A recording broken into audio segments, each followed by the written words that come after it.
And I walked into the house and said, oh, I just got fired. And my wife looked at me and started crying. And I said, that's okay, we're gonna start a company. 30 years ago, as Houston entered the last decade of the millennium, 7 intrepid men and their families bravely launched an enterprise that none could have predicted its challenges, and it changed their lives forever. Hear their stories as the founders answer questions and reminisce on early challenges and key decisions, all the turning points and pivots that built Costello Inc. into one of Houston's most admired companies and best places to work. What was the biggest challenge when you started Costello, and how did you overcome it? Probably the biggest challenge was initially convincing Steve to get on board. I don't know if you remember, but I worked on you for months. Yeah, I know you For did. months. We'd go to the Yellow Rose and drink beer. He'd go, Steve, we got to quit. We got to move on. No, it's not the right time, Blake. And it went on and on and on. And finally, when at VMK we weren't getting our checks regularly, I finally walked into Steve's office and says, I'm gone. And I said, are you going to go or not? And you said, I think it's time. You had a bad day or something. And I kind of went, oh, shit. Okay. But that's when you went back and you came back 2 weeks later with a pro forma. So I think that was the biggest challenge, convincing Steve. Once I had Steve on board, it was a lot easier because he was the market guy that we needed, and the drainage guy too.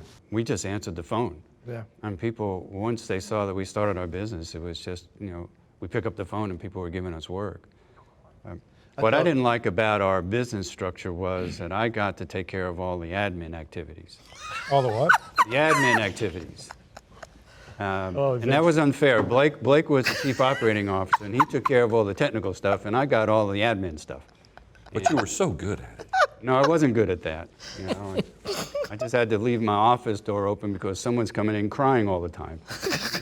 And then I'd go to Blake's office and I'd say, let's go out to lunch, and then I bitch at him because I'm getting all the crying and he's getting all the good stuff.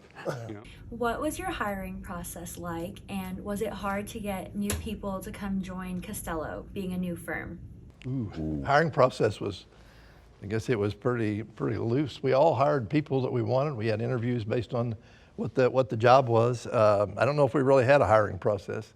Did we have an HR department in the beginning? We didn't, did we? No, was him. no, Yeah, that was me. I was HR, I was admin, I was accounting, I was everything, and also I was the bail bondsman for your people. Oh, yeah.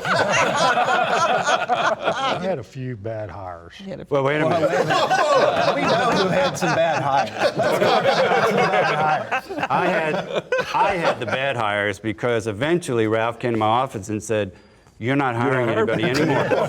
And in fact, from now on, when someone comes to be interviewed, we're going to walk them by your office and you just wave. I don't remember it as being difficult in the early days because we hired people that we knew, people that had worked for us in the past. There are a few of them that had some, a little apprehension on coming just because of security and their families and things like that. You remember the fight over the computers because we would buy a new computer for each new employee and take it and give it to the oldest guy, and there was one fight one time between two of the guys that decided that they were more senior and should get the new computer, and you walked in and said, those are not your computers, those are my computers. The welcome for new designers would not fly today. Yeah.